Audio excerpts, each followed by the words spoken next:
الحمدللہ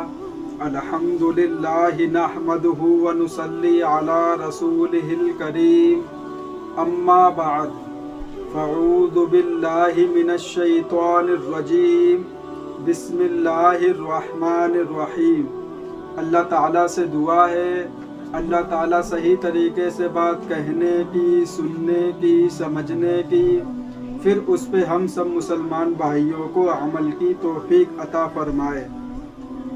پہلے زمانے کے لوگ ایسے ہوا کرتے تھے جو بہت اچھی اچھی باتیں بتاتے تھے، ایسی باتیں کہ جس کو انسان سن لے تو ہو سکتا ہے کہ اس کی پوری زندگی تبدیل ہو جائے، پوری زندگی اس کی بدل جائے۔ پہلے زمانے کے بوڑھے لوگ، بزرگ لوگ ایسے ہوا کرتے تھے، لیکن آج کے زمانے میں اگر کوئی بچہ یا کچھ ذرا سا کچھ بول دے تو الٹی سیدھی باتیں کرنے لگتے ہیں، فوراً غصہ ہو جاتے ہیں، کہتے ہیں یہ بچے تو برباد ہیں، یہ تو کچھ نہیں کر پائیں گے اپنی زندگی میں۔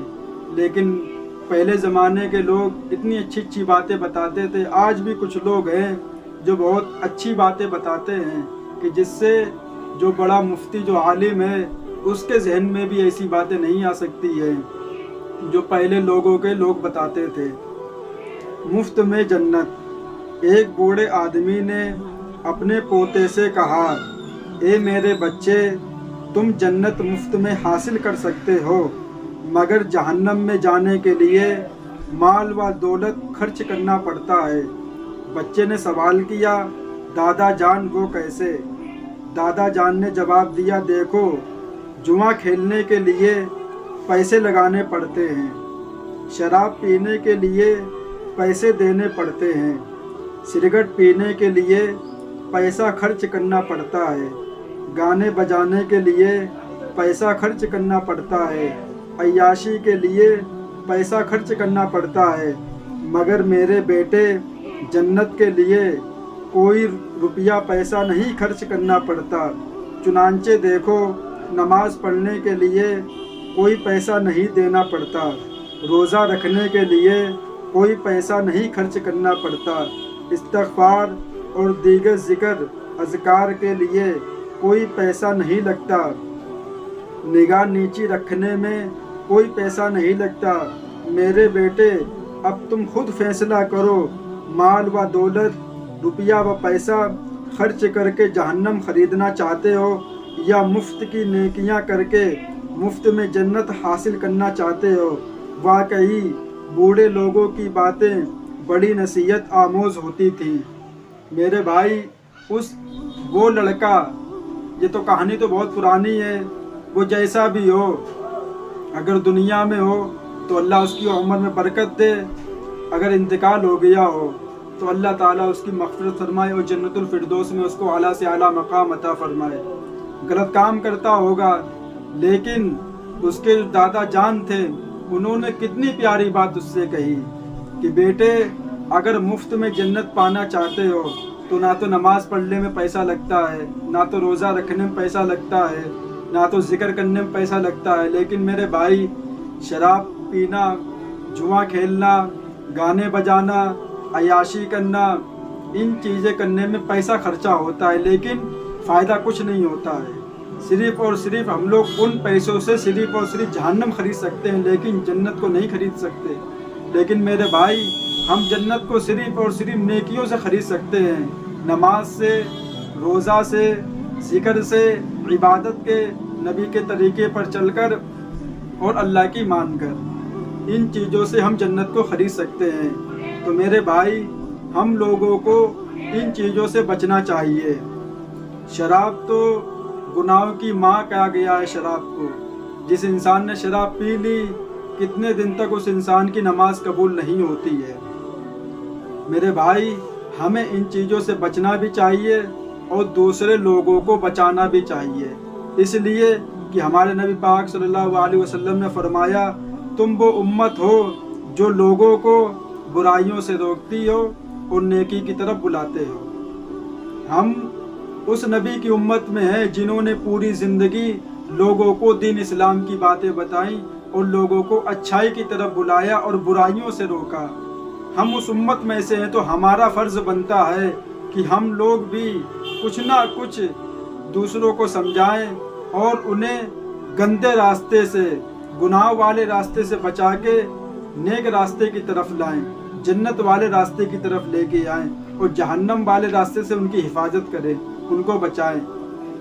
بہت سے دنیا میں ایسے بھی نوجوان ہیں، نہ تو وہ حافظ ہیں، نہ تو وہ مفتی ہیں، نہ تو وہ قاری ہیں، کوئی نہیں ہے، قرآن بھی نہیں پڑھتے، کچھ نہیں جانتے، لیکن جب ان کے سامنے کوئی شراب پیتا ہے تو وہ فوراً کہتے ہیں کہ میرے بھائی اللہ تعالیٰ نے شراب کو حرام بتایا ہے۔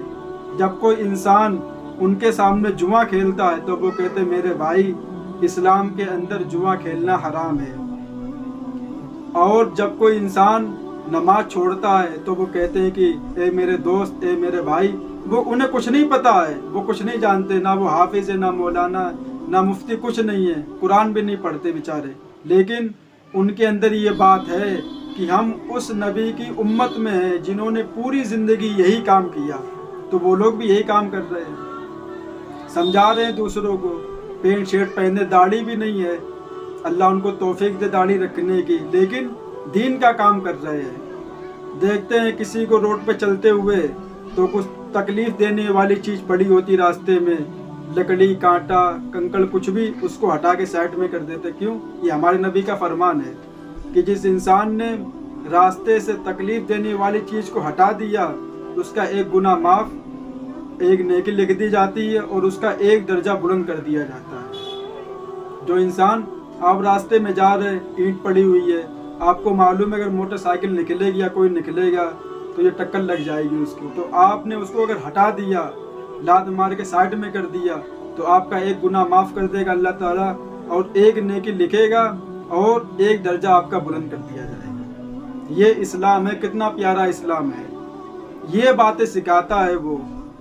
اور آج لوگ اسلام کے بارے میں کیا کیا غلط سلط باتیں کہتے ہیں کہ اسلام بہت ویسا مذہب ہے، دشمنی پیدا کرتا۔ میرے بھائی دشمنی پیدا نہیں کرتا ہے، محبت پیدا کرتا ہے۔ کوئی بتا دے ہم کو آج کہ دنیا کے اندر کوئی ایسا مذہب ہو جو یہ باتیں بتاتا ہو کہ آپ راستے میں جا رہے ہو، کوئی چیز پڑی، آپ اس کو سائڈ میں کر کے نکلو، کوئی بتاتا؟ نہیں بتاتا۔ اسلام کہتا ہے کہ آپ جا رہے ہو، لکڑی پڑی ہے، کانٹے کی لکڑی ہے، کسی کے پیر میں چبھ جائے گی، آپ کا حق بنتا ہے، آپ کا فرض بنتا ہے کہ آپ اس کو اٹھائیں اور اس کو سائڈ میں کریں جا کے۔ آپ ایسے نہیں جا سکتے وہاں سے جب تک اس کو ہٹا نہ دے، اس لیے کسی کو تکلیف نہ پہنچے۔ تو میرے بھائی ہمیں یہ سب باتیں دیکھنی چاہیے، اور اس کے لیے بڑھیا جو کام تھا ایک، کیا کہیں مسلمانوں کی، کہ انہوں نے اس کو بھی غلط بتا دیا، وہ تھا تبلیغی جماعت۔ لوگ اس کے اوپر ویڈیو بناتے ہیں، ان کو بھی گالی دیتے ہیں، ان کو بھی برا بھلا کہتے ہیں، کہتے ہیں یہ لوگ تو شرک پھیلا رہے ہیں۔ دیکھ لو آج دنیا میں اگر وہ جماعت نہ ہوتی تو ہم سب برباد ہو چکے ہوتے مسلمان، اس لیے کہ جب انگریز نے یہاں قبضہ کیا تو سب کتابیں جلا دیں، کچھ نہیں بچا۔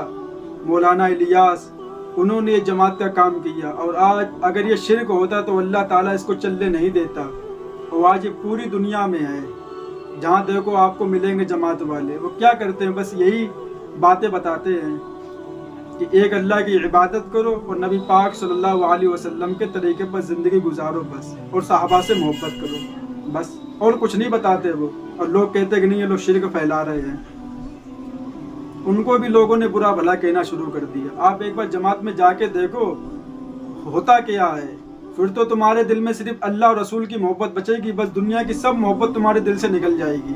پیسے کی محبت، گاڑی کی محبت، بنگلے کی محبت، ہر چیز کی محبت تمہارے دل سے نکل جائے گی، صرف اور صرف اللہ اور اس کے رسول اور صحابہ، ان کی محبت تمہارے دل میں پیدا ہوگی جماعت میں جانے سے۔ لوگ کہتے ہیں کہ یہ شرک ہے۔